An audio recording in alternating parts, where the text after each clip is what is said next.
Ya.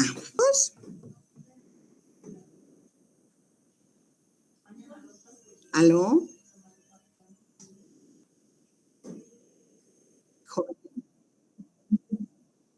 Ya, perfecto. Luego les pasas a tus compañeros, ¿ya?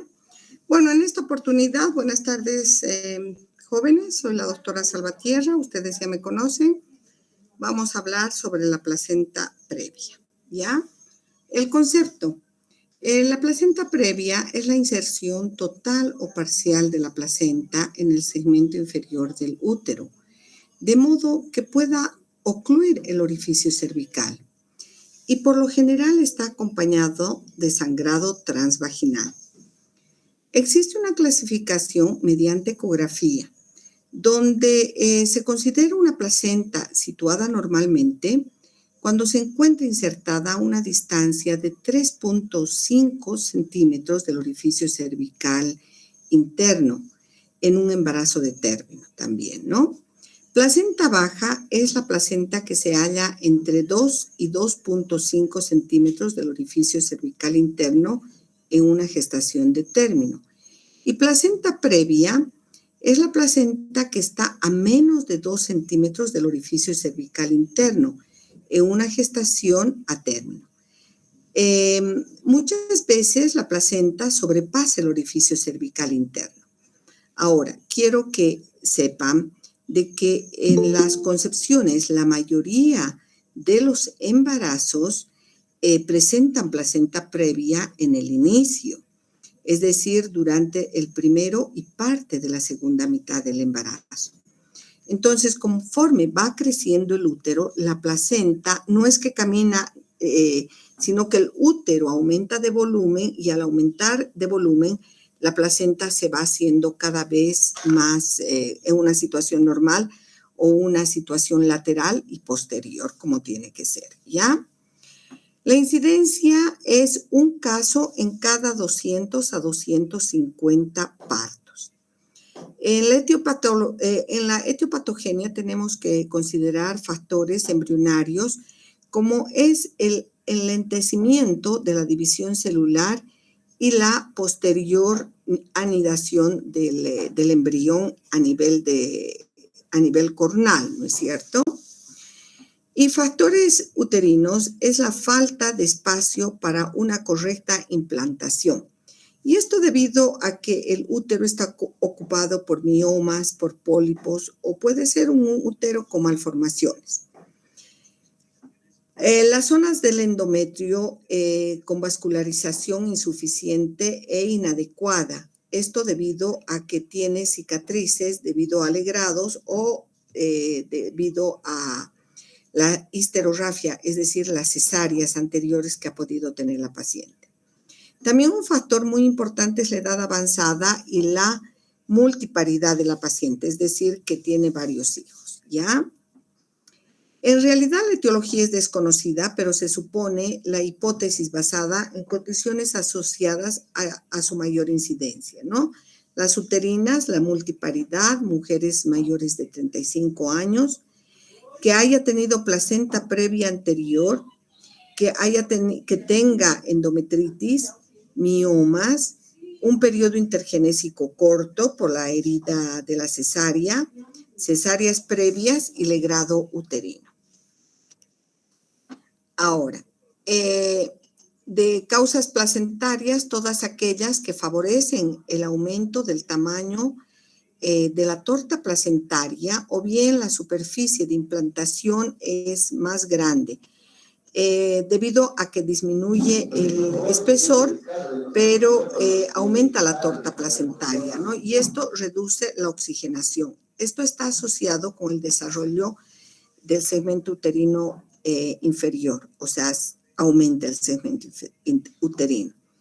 Entonces, esto se ve en fetos de sexo masculino, pacientes que consumen tabaco o cocaína, el embarazo gemelar por la distensión uterina y la eritroblastosis fetal, que también incrementa el volumen del útero.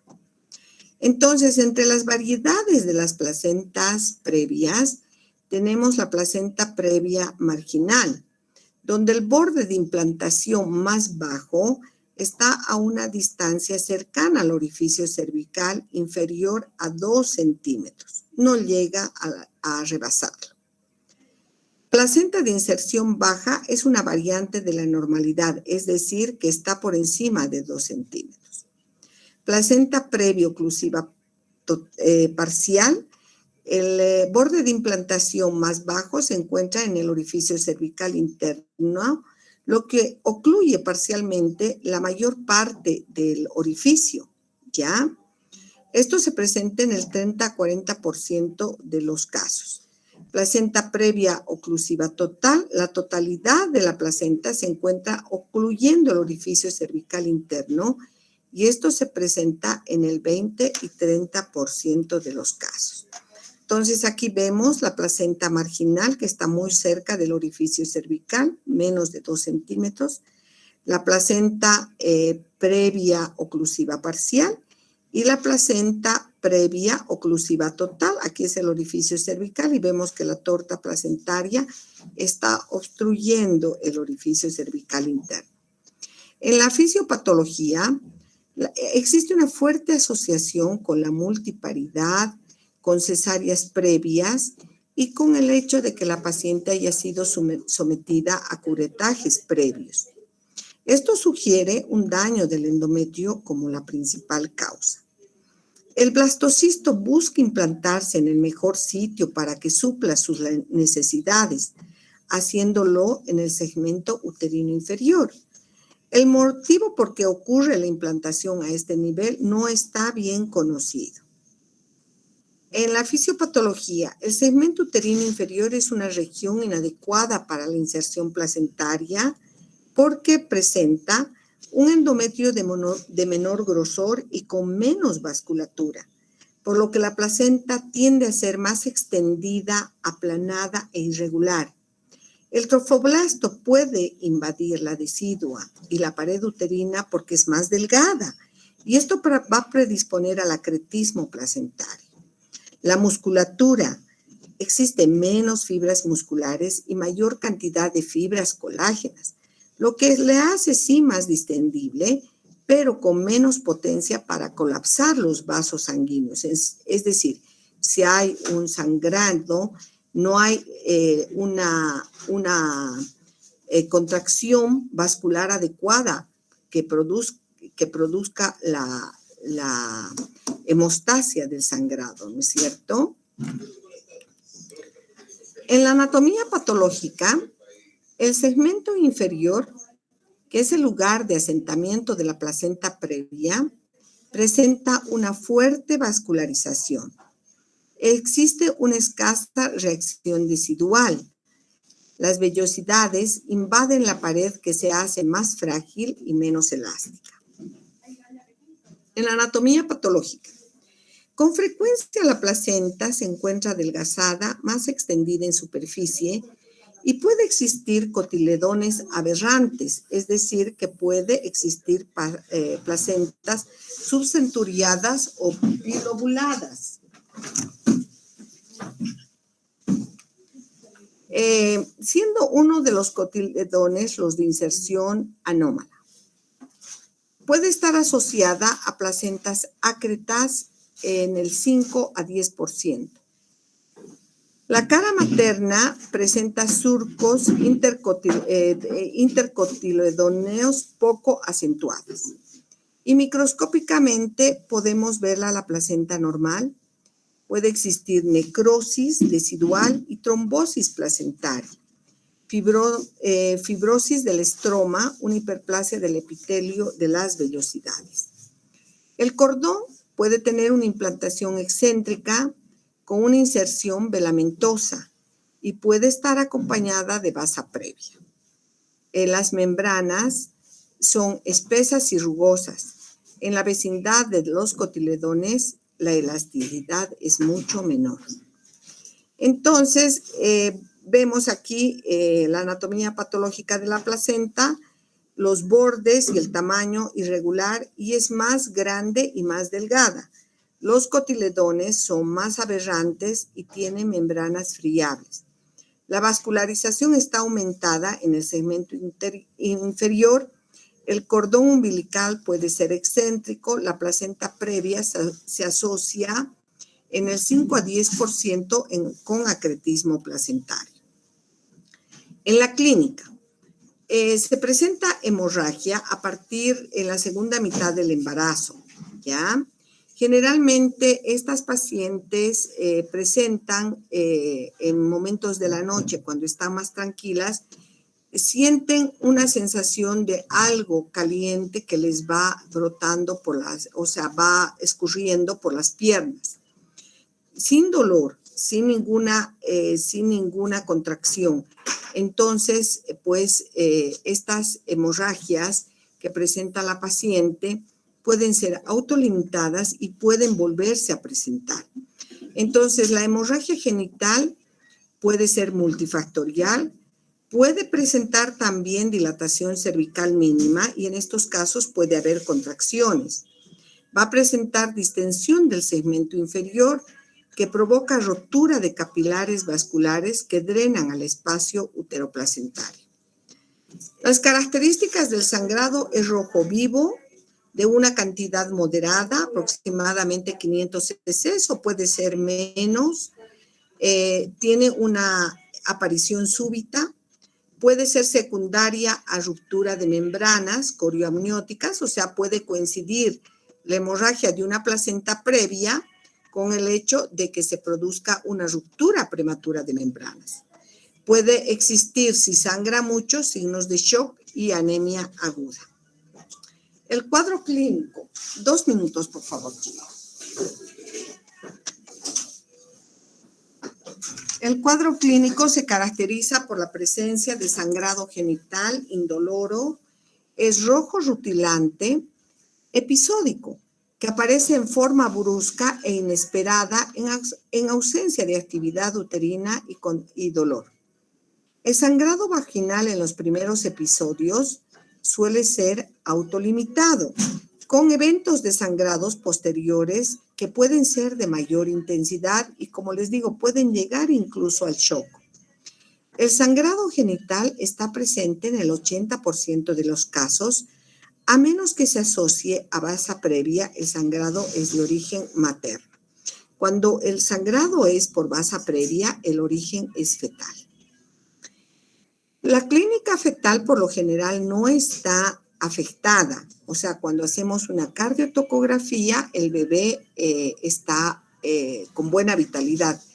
Pero en caso de que la señora sangre abundantemente, esta hemorragia puede ser tan grave que puede producir compromiso del estado general de la madre y también puede verse comprometido el estado fetal. Y existe en este caso bradicardia con desaceleraciones graves. Esto se observa en el registro cardiotocográfico. A la exploración física vamos a observar un registro básico y constante. Vamos a internar siempre a las pacientes cuando presentan hemorragia en el embarazo, especialmente en la segunda mitad del embarazo, ¿no? Vamos a aplicar una vía con suero salino o fisiológica. Vamos a realizar un examen analítico básico de sangre. Las maniobras de Leopold, en el 20 o 30% existe presentaciones anómalas, es decir, puede ser una situación transversa o puede ser una presentación pélvica. Vamos a controlar la frecuencia cardíaca fetal y realizar el registro cardiotocográfico en forma continua.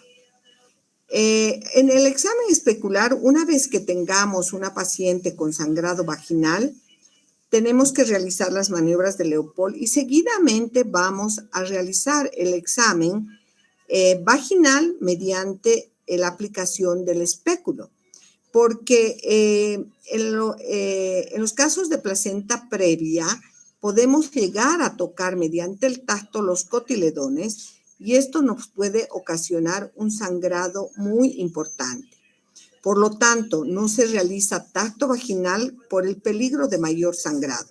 A no ser que tengamos el quirófano muy a mano, que si nos sangra abundantemente podamos ingresar rápidamente a quirófano. 2 minutitos, por favor.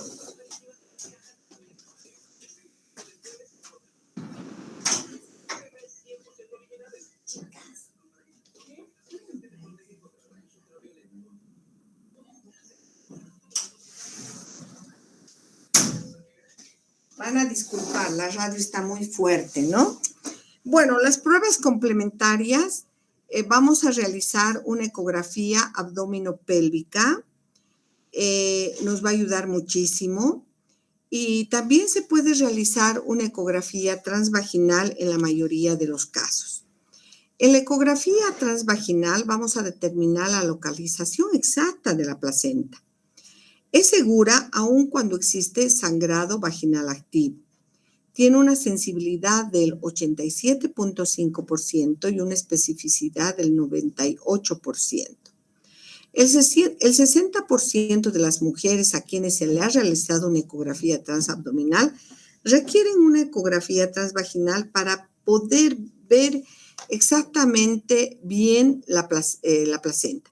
Por ejemplo, aquí vemos el cérvix, el orificio cervical externo está aquí, el orificio cervical interno, y vemos cómo la placenta previa se va introduciendo al orificio cervical interno, ¿no es cierto? La cabecita del bebé.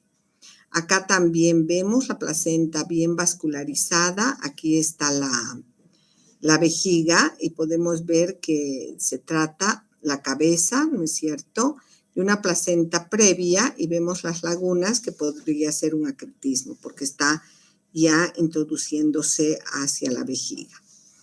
El diagnóstico diferencial vamos a realizar con pólipos endocervicales, con una cervicitis, una ectopía endocervical, con desprendimiento de la placenta normoinserta, donde la pérdida sanguínea suele faltar al inicio del cuadro clínico y presenta un dolor intenso, muy intenso. La sangre es oscura con presencia de coágulos y el útero está contraído, hipertónico y leñoso. Entonces, aquí vamos a hacer el diagnóstico diferencial con la placenta previa, el desprendimiento prematuro de placenta normoinserta y la ruptura uterina, donde vemos la incidencia, el inicio en el DPPNI es agudo, en la placenta previa es insidioso y en la ruptura uterina también es aguda. La hemorragia en el DPPNI puede ser una hemorragia interna o externa. En la placenta previa podemos visualizar el sangrado y en la ruptura uterina es una hemorragia interna. La sangre del DPPNI es sangre oscura, en la placenta previa es rojo rutilante y en la ruptura uterina es rojo.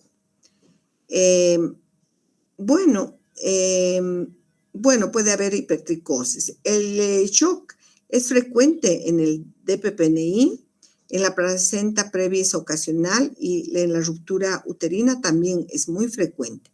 El dolor, siempre el DPPNI presenta un dolor muy intenso, en la placenta previa es un sangrado indoloro y en la ruptura prematura, en la ruptura uterina, el dolor es también intenso. El útero está hipertónico, es decir, muy contraído en el DPPNI, en la placenta previa el tono es normal y en la ruptura prematura no hay tono. ¿Por qué? Porque el bebé está ya fuera del útero. La palpación de las partes fetales es muy difícil en el DPPNI porque el útero está tan contraído que no nos permite palpar al feto. En cambio, en la placenta previa sí podemos hacer tranquilamente las maniobras de Leopold y en la ruptura uterina es muy fácil palpar las partes fetales. El antecedente de una cicatriz uterina como una cesárea no hay en el DPPNI, pero en la placenta previa es muy frecuente y en la ruptura uterina es habitual. O sea, se pueden romper los úteros cuando hay más de 2 cesáreas, ¿no? La dinámica uterina en el DPPNI sí, se puede encontrar en la placenta previa. Por lo general no hay dinámica uterina, pero esto no quiere decir que no haya un trabajo de parto con una placenta previa, y en la ruptura uterina, antes de que se rompa el útero, sí existía dinámica. El sufrimiento fetal agudo es muy frecuente en el DPPNI, cosa que no es tan frecuente en la placenta previa, y generalmente en la ruptura uterina el feto está muerto. En la ecografía, la placenta está normoinsertada, y en cambio en la placenta previa tenemos una placenta previa o una placenta marginal o una placenta muy baja, ¿no? La ruptura uterina, la placenta es variable del cuadro. Ahora, el tratamiento depende de la presentación clínica de la paciente, cómo viene, de la edad gestacional, si es un embarazo de término o es un embarazo pretérmino, de la intensidad del sangrado vaginal y el grado de placenta previa. Toda paciente con un sangrado vaginal secundario a placenta previa debe ser hospitalizada. Es riguroso hospitalizar a la paciente. La vamos a poner en reposo con monitorización de los signos vitales y también monitorización continua de la frecuencia cardíaca fetal. Vamos a hacer una vigilancia de la dinámica uterina, del dolor que presenta y de la cantidad de sangrado. Vamos a tomar muestras para hemoclasificar y también para hacerle pruebas cruzadas y toda la rutina que es necesaria, ¿no? Vamos a ver la cantidad de sangre que está perdiendo esta paciente y vamos a siempre reservar 2 unidades de glóbulos rojos y también desplasmatizados, ¿no es cierto? En el tratamiento, bueno, vamos a definir las necesidades transfusionales de la paciente. Cuando, por ejemplo, se levanta y presenta mareos o siente vaídos como la sensación de desmayo, cuando la hemoglobina está por debajo de 7 y que no responda adecuadamente a la reanimación. Podemos tener un manejo expectante si hay placenta previa, más el sangrado vaginal sea leve, que la paciente esté estable hemodinámicamente y que el bebé tenga que todavía, o sea, sea un embarazo pretérmino, que haya una inmadurez fetal. Entonces a la paciente le vamos a poner en reposo absoluto, vamos a madurar los pulmoncitos con corticoides, con betametasona 12 miligramos cada 24 horas por 2 días, ¿no? Esto se logra desde las 26 a las 34 semanas. Luego, le vamos a dar uteroinhibición con tocolíticos, que podemos utilizar el nifedipino o también los beta-alfa adrenérgicos o también el sulfato de magnesio, ¿no? Si es un bebé prematuro, nos va a ayudar también para el sistema nervioso.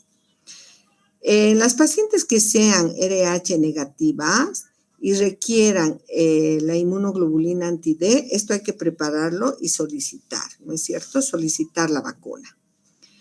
Ahora, manejo expectante, una vez controlado el sangrado vaginal, el manejo ambulatorio, o sea, si es un embarazo prematuro, ya dejó de sangrar, se queda una semana aproximadamente sin sangrado, y si la paciente vive cerca del centro de salud o hay una manera de traerle inmediatamente comience a sangrar rápidamente al hospital, puede ser de alta, ¿no? Y en caso de que la vamos a dar de alta, puede ser monitorizada en casa.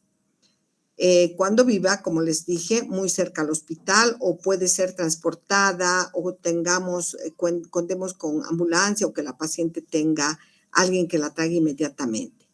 Y siempre cuando le hemos dado el alta a una paciente, podemos comunicarnos con ella mediante la vía telefónica y preguntarle cada 2 días cómo está, si no tiene sangrados, y cualquier signo de alarma, decirle que venga por favor al hospital. La placenta previa parcial o total más episodios previos de sangrado debe ser hospitalizada desde las 34 semanas de gestación por el alto riesgo al sangrado.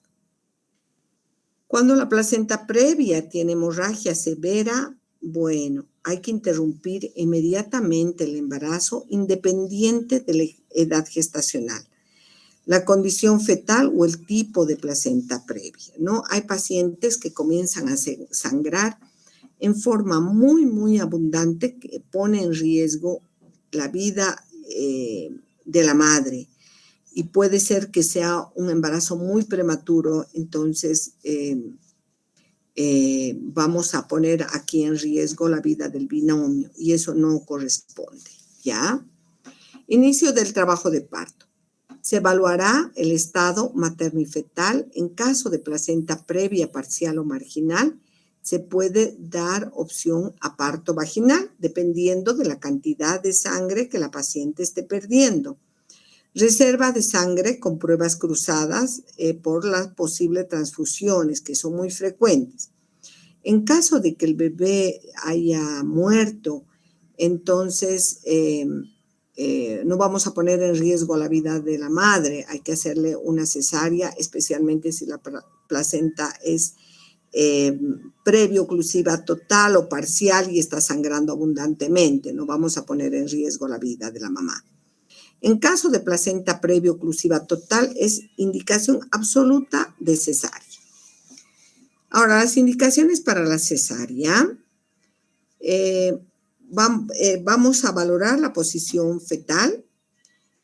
Vamos a valorar si existe una cesárea previa, si existe gestaciones múltiples, si se ha realizado la maduración pulmonar en caso de prematuridad y si son embarazos muy deseados, como ocurre en pacientes que son mayores y que son estériles, pues vamos a hacerle la cesárea lo más pronto posible, o sea, cuando esté en las 37 semanas o 36 semanas, ¿no? Tratando siempre de ver el bienestar del binomio. Vamos a actuar ante la hemorragia por placenta previa sin trabajo de parto. La vamos a internar a la paciente, le vamos a pedir los análisis de sangre, el registro cardiotocográfico para evaluar la salud del feto y la dinámica uterina. La ponemos a la paciente en reposo absoluto en cama, ni siquiera se puede levantar para ir al baño, va a realizar, va a orinar y va a defecar en la chata.